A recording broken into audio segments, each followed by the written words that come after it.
Les dépressions amoureuses, que le Père Céleste soit glorifié pour cette nouvelle audio.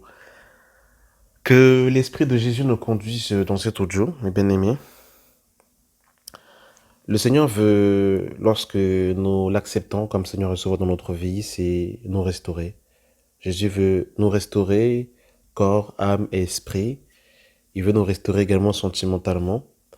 Et vous savez, beaucoup d'enfants de Dieu ont fait naufrage dans la foi à cause des dépressions amoureuses, hein, parce qu'ils ont eu des échecs dans leur vie sentimentale.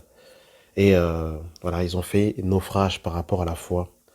C'est-à-dire qu'il y a des personnes qui avaient accepté Jésus-Christ comme Seigneur et Sauveur, hein, qui avaient décidé de le suivre, de marcher avec lui, et qui justement voilà tenaient ferme par rapport au péché, tenaient ferme par rapport justement eh bien aux fausses doctrines et toutes ces choses.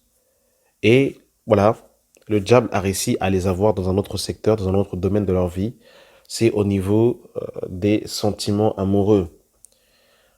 Il y a des femmes qui ont fait confiance à certains hommes et qui, voilà, hein, ont été déçus de certains hommes. Et des hommes qui les ont tapés, d'autres qui les ont déviergés, qui sont partis par la suite.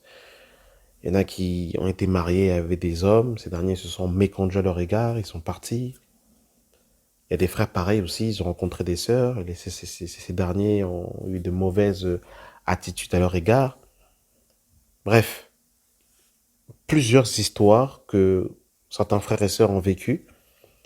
Et leur dépression et leur échec sentimental les a ramenés dans une dépression sentimentale et les a fait déchoir de la foi. Donc j'aimerais te parler, toi mon frère, ma sœur, qui a vécu et qui vit cette situation, que tu dois comprendre que en réalité, normalement, rien ne doit nous séparer de l'amour de Dieu manifesté en Jésus-Christ.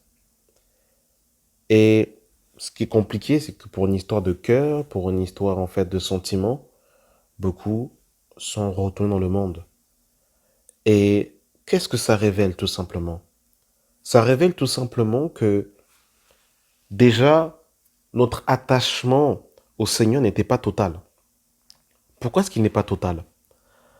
Parce que vous savez, quand on partage sur notre cœur, quand il y a le Seigneur et les hommes, eh bien, dès que les hommes nous abandonnent, eh bien, on déchoit de la fermeté, on déchoit de, de notre enracinement en Jésus-Christ, et on commence justement à devenir un peu euh, léger, on commence à devenir un peu païen tout simplement, on redevient comme si on redevenait un peu païen, on reprend nos habitudes d'avant, on devient nostalgique, on réécoute la musique du monde, on prend du poids, on dort tard, on fait des dépressions, on n'arrive plus à dormir, on n'arrive plus à penser, et ça révèle tout simplement, mes bien-aimés dans le Seigneur, que notre attachement au Seigneur n'est pas total.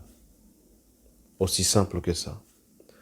Parce que la plus grande dépression qui doit saisir le cœur d'un enfant de Dieu, c'est si ce dernier ne fait pas la volonté de Dieu, qu'il attriste le Saint-Esprit, qu'il bronche, qu'il ne fasse pas la volonté de Dieu. C'est ce qui doit ramener un chrétien dans la, je dirais dans la tristesse. Et cette tristesse qui doit le ramener à la repentance. En fait, on est dans une détresse en se disant, ma relation avec Dieu est froide et effritée parce que je n'ai plus de vie de prière comme avant, je ne jeûne plus comme avant, je n'ai plus cette vie de sainteté comme avant. C'est ça qui doit rendre un enfant de Dieu triste. C'est ce qui doit attrister un enfant de Dieu.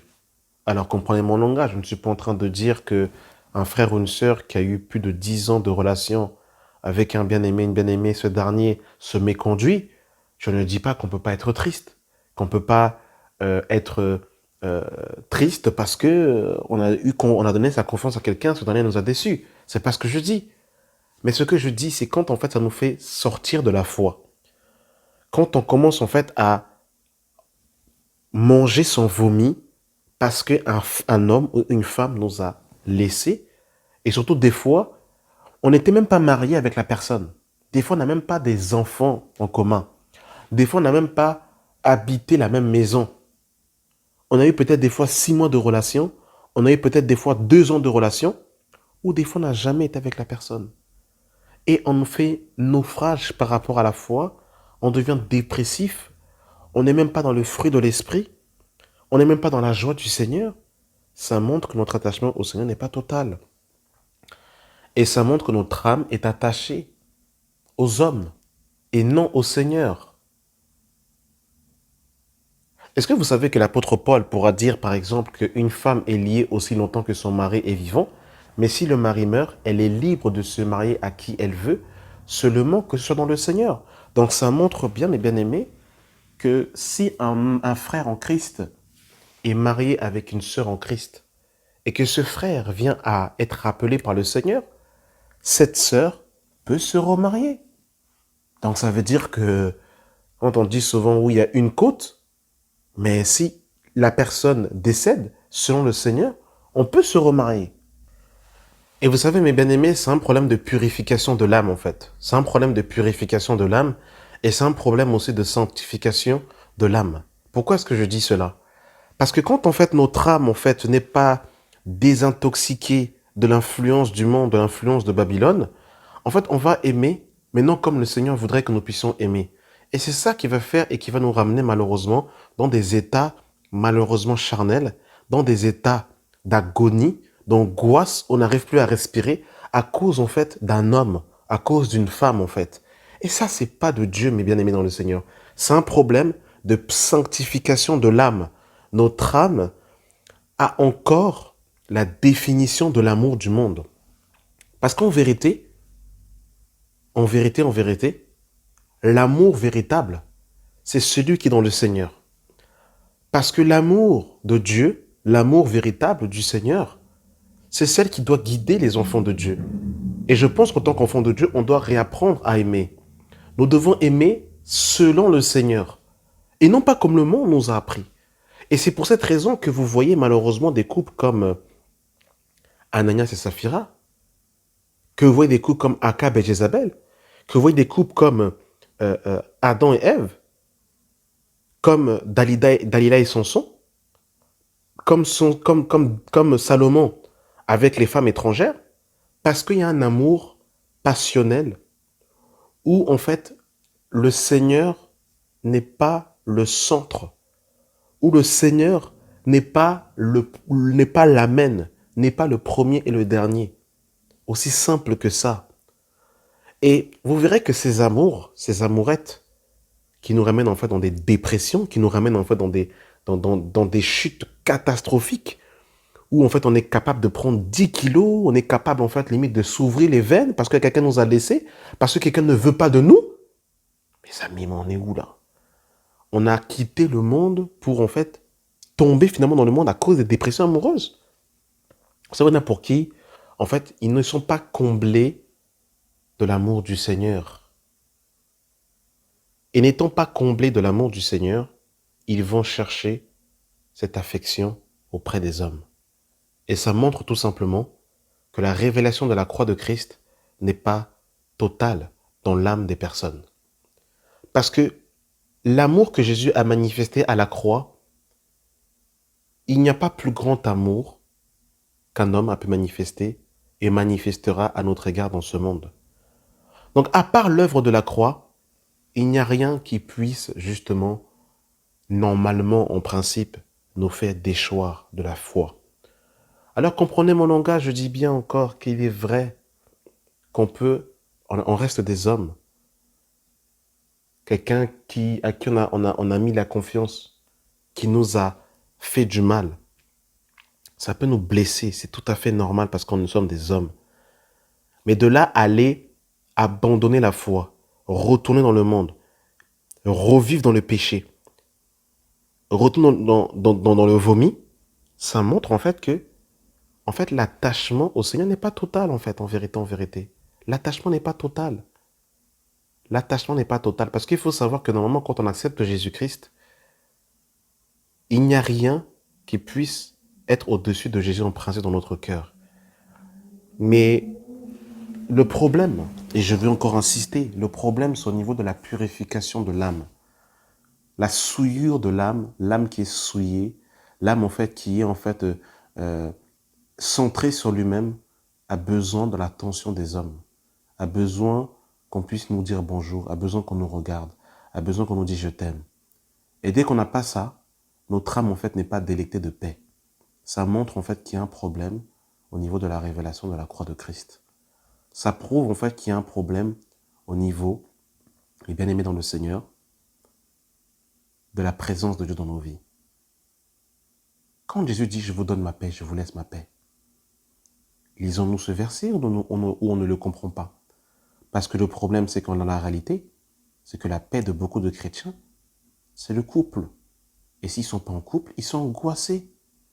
Et si leur couple ne marche pas, ou l'histoire en fait n'a pas abouti, en fait, ils sont comme perdus.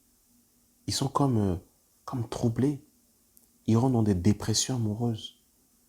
Il y en a, ils sont tellement amoureux de leur mari, de leur femme, qu'ils ont abandonné le Seigneur à cause du mariage. Tellement qu'ils sont amoureux de leur femme ou amoureux de leur mari. En fait, ça montre clairement en fait, que l'âme est souillée. Laissez-moi parler clairement, l'âme est souillée. Il y a une souillure au niveau de l'âme qui montre que, voilà, tu es ma raison de vivre. Sans toi, je ne peux pas vivre. Et il faut la purification de l'âme. Il faut qu'on comprenne, mes bien-aimés dans le Seigneur, je le dis souvent dans mes audios, c'est quoi accepter Jésus-Christ et le placer comme étant le premier dans notre cœur. Abandonner Jésus pour des histoires de cœur, ça montre qu'on n'a pas totalement donné sa vie à Jésus. Je vous dis la vérité aussi simple que ça. Et c'est une âme souillée qui a besoin d'être restaurée par le Seigneur et qui a besoin de la présence du Seigneur. Vous savez, des fois, il y a des frères et sœurs dans le Seigneur, ils veulent entendre les rémas, ils veulent entendre en fait les mystères du royaume, mais au niveau en fait des choses simples, des choses rudimentaires, ils n'ont pas compris. Ils n'ont pas compris la pureté des sentiments. Et c'est important la pureté des sentiments dans le couple, dans les fiançailles, dans le mariage, parce que c'est ce qui nous donne le discernement. C'est-à-dire que je suis marié, tu es mon mari, tu es ma femme, mais je discerne ce que tu dis. Si tu me ramènes auprès d'un autre Dieu, je ne te suis pas. Et si tu veux partir de la maison, ça par contre il faut le dire avec fermeté, si tu veux partir de la maison à cause de Jésus, c'est Jésus ou toi. Mais moi je ne quitterai pas, je n'abandonnerai pas Jésus pour te suivre. Et ça il faut être fait. Ça par contre il faut être clair par contre. Il faut être clair. Vous savez, moi quand je me suis marié avec mon épouse, on s'est toujours dit, on ne se suit pas, on est ensemble. Mais par contre, c'est Jésus avant toute chose. C'est-à-dire que si l'autre demain veut dévier, il dévie. Je ne prône pas le divorce. Je ne prône pas la séparation. Mais si quelqu'un te dit, c'est Jésus ou moi, le choix doit être clair. Tu ne dois même pas réfléchir. Et il y en a, ils sont tellement, en fait, dans la souillure, en fait, sentimentale. Ils ont tellement connu des dépressions amoureuses, là, qu'en fait, ils sont capables d'abandonner le Seigneur pour le mariage. Ils sont capables, en fait, de se prosterner devant Baal et Astarté à cause, en fait, comment dire, en fait, des câlins, de la couette, de bébé love, tout ça. C'est quand même grave que le Seigneur nous vienne en aide, que le Seigneur nous sauve, que le Seigneur nous secourt. Il ne faut pas qu'il en soit ainsi. Il ne faut pas qu'il en soit ainsi. C'est pour ça que le Seigneur nous restaure, que le Seigneur nous purifie, que le Seigneur sanctifie nos âmes et que le Saint-Esprit nous éduque et nous enseigne sur l'amour selon lui. Jésus pourra dire à Pierre, « Arrière de moi Satan, voilà l'amour véritable. » Jésus pourra dire à Marie, dans Jean chapitre 2, « Qu'y a-t-il entre toi et moi ?» C'est-à-dire en fait que le Seigneur était dans l'amour parfait, l'amour juste. Il n'était pas dans la compromission par en fait un amour charnel et sentimental.